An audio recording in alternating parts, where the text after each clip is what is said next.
Halo Sobat Denok Ayu semua, terima kasih karena masih setia menunggu video-video terbaru dari Denok Ayu Novel. Jangan pernah lupa ya untuk selalu subscribe, like, and comment, agar Denok semakin semangat upload videonya. Bab 1112 Berjuang Bersama. Dimas Wu terbang kembali ke titik semula, seluruh wajahnya dingin, dan matanya menjadi gelap.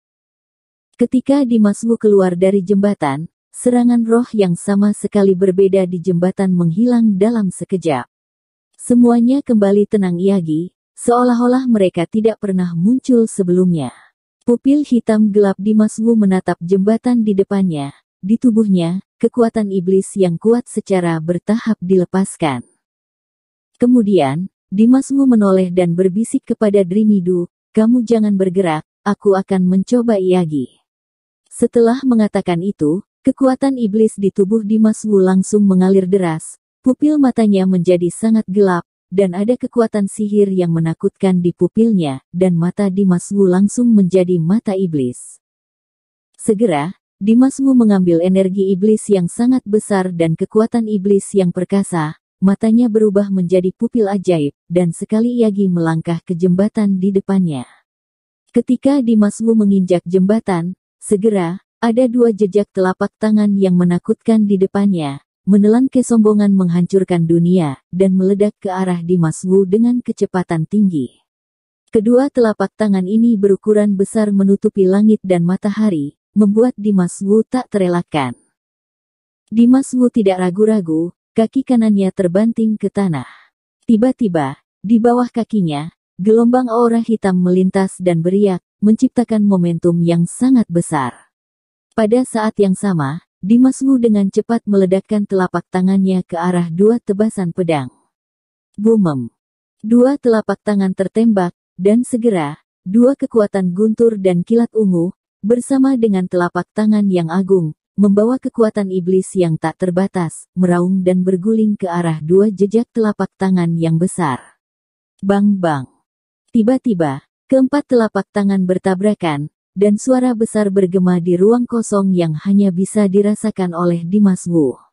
Setelah benturan, keempat telapak tangan meledak dan runtuh pada saat yang sama, menghilang. Dimas Wu berhasil dalam satu pukulan dan mematahkan dua telapak tangan besar. Tanpa ragu-ragu, dia segera terus berjalan ke depan. Namun, dia baru saja berjalan dua langkah, dan tiba-tiba ada cahaya pedang lain di depannya. Cahaya pedang yang tajam menembus kehampaan dan mengenai Dimas Wu secara langsung. Dimas Wu merasakan krisis, tanpa memikirkannya, dia segera menggunakan tangannya sebagai pedang dan menebas ke arah cahaya pedang di depan. Pedang tangan meledak, dan tiba-tiba, niat pedang yang luar biasa mekar dan dengan cepat menyebar. Cahaya pedang-pedang tangan, membawa kekuatan iblis yang perkasa, bergegas keluar, dan mengenai cahaya pedang tajam. Baang! Cahaya pedang Dimas Wu tiba-tiba bertabrakan dengan cahaya pedang yang tajam di kehampaan, dan ada suara gemetar di bumi, akibat kekerasan beriak, dan aura bergelombang menyebar, dan serangan cahaya pedang dari kedua sisi meledak pada saat yang sama dan menghilang. Dimas Wu tidak diam, kakinya mulai bergerak cepat, dia berada di tempat, dan dia melangkah keluar dari formasi yang memancarkan semburan cahaya hitam. Drimidu, berdiri di luar jembatan, memiliki hati yang dipegang erat. Dia tidak bisa melihat serangan kesadaran ilahi itu. Dia hanya tahu bahwa Dimas Wu tinggal di jembatan untuk sedikit lebih lama kali ini. Dia ditembak kembali hampir seketika sebelumnya. Dan kali ini, Dimas Wu tampaknya telah menghadapi beberapa serangan spiritual, yang mengejutkan Drimidu dan penuh harapan.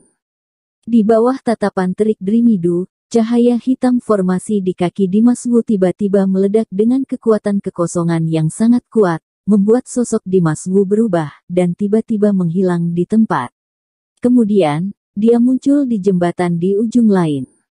Formasi teleportasi. Drimidu tiba-tiba melihat Dimas Wu langsung berpindah ke ujung jembatan melalui formasi. Matanya meledak kaget. Dia tidak menyangka bahwa Dimas Wu benar-benar menggunakan formasi itu menerobos rintangan jembatan dan mencapai ujung jembatan yang lain. Metode pembentukan teleportasi ini sangat sulit, dapat membuat orang keluar dari udara tipis dan melakukan perjalanan melalui ruang angkasa. Meskipun serangan kesadaran ilahi ini sangat kuat, mereka tidak dapat menghentikan formasi ruang. Temukan cara untuk berkonsentrasi, berjalan ke formasiku, dan kemudian teleportasi. Dimas Wu berkata tegas pada Dreamy Do. Manfaat dari penerapan metode teleportasi ini, selain memungkinkan Dimas Wu untuk berhasil melintasi jembatan, juga dapat membantu Dreamy Do untuk mengatasi rintangan jembatan dan sampai ke ujung jembatan yang lain. Dreamy Do mendengarkan kata-kata Dimas Wu, dia segera meninggalkan gangguan, berkonsentrasi, dan melangkah ke jembatan dengan hati-hati. Namun, begitu kaki Dreamy Do menginjak jembatan, dia langsung melihat bahwa di jembatan di depan, telapak tangan besar dan mematikan ditampar ke arahnya, telapak tangan menutupi langit. Situasi putus asa membuat wajah Dreamy Do berubah drastis. Murid Dreamy Do dipenuhi dengan kepanikan dan keterkejutan, dan hatinya penuh dengan kecemasan. Dimas Wu kaget ketika melihat wajah Dreamy Do, dia langsung mengingatkannya dengan lantang, serangan macam apa yang kamu temui, gunakan serangan itulah untuk melawan. Pengalaman barusan memberitahu Dimas Wu bahwa dengan memukul lawan dengan serangan yang sama, dia bisa memaksa mentalitas serangan lawan yang kuat untuk hancur secara otomatis.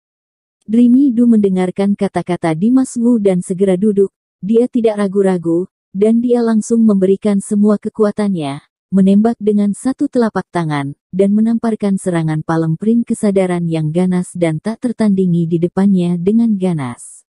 Kekuatan telapak tangan Dreamy Do sangat agung, dan juga mengandung aura kehancuran, yang tidak boleh diremehkan. Boom! Kedua serangan telapak tangan itu bertabrakan seketika, dan ada suara yang memekakkan telinga, yang menimbulkan akibat yang luas. Segera, mata Dreamy Do melebar tiba-tiba, dan dia menemukan bahwa di bawah tabrakan yang keras, telapak tangan yang dia pukul, dan telapak tangan besar itu, telah meleleh satu sama lain dan menghilang pada saat yang sama. Adegan ini mengejutkan Dreamy Do. Karena, meskipun telapak tangan yang dia kirimkan barusan juga kuat, dia jelas merasa bahwa kekuatannya sendiri jauh lebih kecil dari telapak tangan besar itu. Pada titik ini, Dreamy Do akhirnya mengerti mengapa Dimas Wu memintanya untuk menggunakan serangan yang sama untuk menghadapi serangan kesadaran ilahi di jembatan. Berpikir bahwa tidak peduli seberapa kuat serangan para dewa dapat dipatahkan, kepercayaan diri Dreamy Do telah meningkat pesat, dan mentalnya telah stabil. Kemudian, dengan cara ini, dia mematahkan berbagai serangan para dewa. Selama pihak lain menyerang, dia akan melakukan yang terbaik untuk menanggapi serangan itu. Pada akhirnya, dia dapat dengan mudah melakukannya. Setelah konfrontasi, Dreamy Do masih aman dan sehat, dan dia semakin dekat dengan susunan teleportasi yang digunakan oleh Dimas Wu. Kemudian, setelah terus menghadapi beberapa serangan kesadaran ilahi, Dreamy Do akhirnya berhasil datang ke formasi teleportasi Dimas Wu. Begitu dia melangkah ke formasi Dimas Wu, sosok Dreamy Do tiba-tiba muncul di formasi itu. Kemudian, dia sepertinya berteleportasi, dan seluruh orang langsung datang ke ujung jembatan dan mendarat di samping Dimas Wu. Jika bukan karena metode yang kamu ajarkan kepadaku, dan metode teleportasimu, aku khawatir aku tidak akan bisa melewati jembatan ini. Dreamy Do dengan penuh syukur berkata kepada Dimas Wu. Dreamy Do tahu betul betapa menakutkannya serangan master kuat di tingkat kaisar. Ya, ayo kita lanjut ke depan. Dimas Wu berkata kepada Dreamy Do, lalu dia mengambil langkah dan terus berjalan ke depan.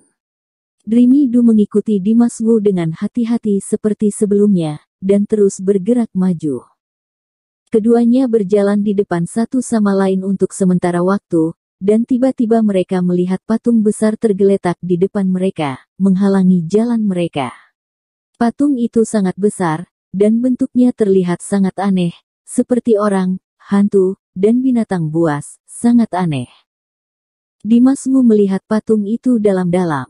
Tiba-tiba dia merasakan kekuatan kesadaran yang menakutkan menyapu ke arahnya.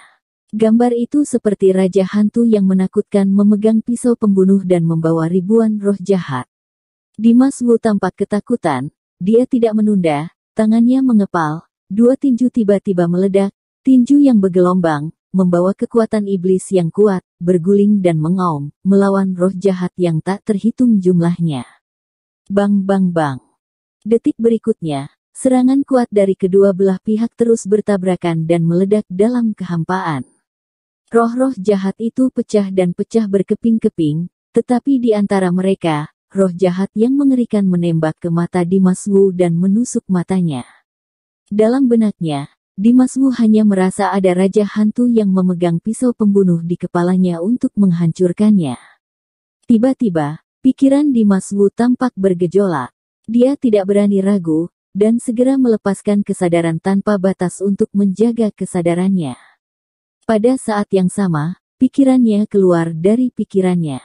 Setan itu raja meraung dengan keinginan kuat dari cara iblis, dan bersaing dengan raja hantu yang memegang pisau pembunuh. Pertarungan antara iblis dan hantu berlangsung sengit, Dimas Wu sangat tertekan, ekspresi wajahnya menjadi sangat jelek, dan keringat di dahinya bercucuran. Namun, Dimas Wu terus berjalan. Saat dia terus berjalan ke depan, dia berkata kepada Dreamy Du di belakangnya, "Kamu harus berhati-hati, serangan patung ini lebih kuat daripada serangan di jembatan, kita harus berpegang teguh pada kesadaran kita." Mendengar apa yang Dimas Wu katakan, Dreamy Du segera melangkah maju dan berjalan berdampingan dengan Dimas Wu. Pada saat yang sama, aura mengepul mekar dari tubuhnya, dan aura bergelombang melonjak ke depan, menghadap kesadaran ilahi Raja Hantu di sisi yang berlawanan. Serangan kesadaran yang kuat. Merasakan serangan kesadaran yang kuat dari Raja Hantu, Dreamy Du tiba-tiba terpana, dan hatinya bergetar.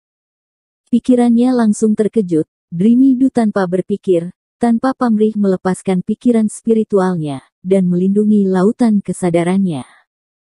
Pada saat ini, Dreamy Du setara dengan bertarung berdampingan dengan Dimas Wu untuk bersama-sama menghadapi kehendak Raja Hantu. Dalam proses ini, hati Dreamy Du selalu naik turun. Sebuah patung dapat memiliki kekuatan magis seperti itu, jadi mengerikan. Lalu, orang yang memperbaiki patung ini harus melawan langit. Hancurkan. Tepat ketika Dreamy Du berusaha keras untuk menghadapi serangan Raja Hantu, Dimas Wu tiba-tiba meledak dengan raungan keras, dan pada saat yang sama, dia menggunakan telapak tangannya sebagai pedang dan menabrak patung itu. Tiba-tiba, cahaya pedang tajam meledak dari langit, membawa momentum untuk membuka langit, membelah langit, dan menembak secara tiba-tiba, dan akhirnya menghantam patung di depannya. Patung besar itu segera dipotong menjadi celah yang mencolok. Melihat ini, Dreamy Du juga menggunakan telapak tangannya sebagai pedang, menebas dengan satu telapak tangan tegak lurus, menembus kekosongan dengan aura pedang yang tajam, dan langsung mengenai patung itu. Bang! Ada ledakan keras, dan patung yang sudah muncul retak, dan kemudian menghadapi serangan pedang Dreamy Du, tiba-tiba hancur total. Begitu patung itu pecah, sebuah pintu tiba-tiba muncul di belakangnya. Pergi. Dimas Wu berkata dengan cepat, sosoknya langsung berubah menjadi kilatan petir, dan bergegas ke pintu dengan kecepatan ekstrim. Dreamy Du juga tidak menunda, dia dengan cepat melewati pintu dan masuk ke dalam. Begitu mereka memasuki pintu, mereka melihat bahwa jalan kuno tersebar di depan, persis sama seperti yang mereka lihat sebelumnya. Jalan kuno ini masih sangat luas, lebarnya 100 meter. Namun, pada saat ini, jalan kuno yang lebar itu ditempati oleh patung-patung. Sepintas, seluruh jalan penuh dengan patung-patung, tak berujung. Setelah melihat ini, Dimas Wu tidak bisa menahan diri untuk tidak menghela nafas, sepertinya ini adalah pertempuran yang terus berlanjut. Kamu ikuti aku dari belakang, hati-hati. Dimas Wu berkata dengan suara serius kepada Dreamy Du. Dreamy Du mengangguk dan dengan sungguh-sungguh berkata, kamu juga harus berhati-hati. Kemudian, Dimas Wu dan Dreamy Du, satu demi satu, berjalan di jalan kuno yang lebar. Setelah berjalan 2 atau 3 langkah, tiba-tiba, sosok menakutkan di depannya bergegas menuju Dimas Wu. Tiba-tiba, sosok yang membawa pedang cahaya, seperti rantai mutiara bintang 9, mengalir turun dan langsung menusuk Dimas Wu. Dimas Wu sedikit mengernyit dan melambaikan tangannya. Segera, aura iblis yang kuat dilepaskan dari tangannya, dan itu mengembun di kekosongan. Baang! Kedua pedang itu saling bertabrakan, suara meledak, gelombang udara bermekaran, akibatnya berguling, dan udara penuh dengan napas panas. Serangan kedua pedang dimusnahkan pada saat yang bersamaan. Namun, tanpa menunggu Dimas Wu mengatur napas, pedang matahari yang memancarkan cahaya keemasan menembus ke depan dan mengenai Dimas Wu, tak terbendung. Mata Dimas Wu dingin, dan seluruh tubuhnya langsung naik ke udara. Dia melebarkan sayapnya seperti peng besar dengan tangan terbuka lebar, dan seluruh tubuhnya meledak dengan aura mengerikan. Aura menakutkan menyapu seluruh pemandangan seperti bambu yang hancur, dan kemudian, setelah hanya mendengar suara ledakan, patung yang paling dekat dengan Dimas Wu meledak seketika, hancur dan menghilang. Dreamy Du juga naik ke langit, menghindari pedang matahari yang telah ditembakkan sebelumnya, dan kemudian dia meledak dengan seluruh kekuatannya, dan bersama dengan Dimas Wu, melawan serangan kesadaran ilahi yang dilepaskan oleh patung-patung yang tak terhitung jumlahnya. Keduanya berjuang bersama, menghadapi kesulitan. Bersambung. Terima kasih sahabat Denok yang sudah mendengarkan video ini. Jangan lupa like, comment, and subscribe ya. Terima kasih.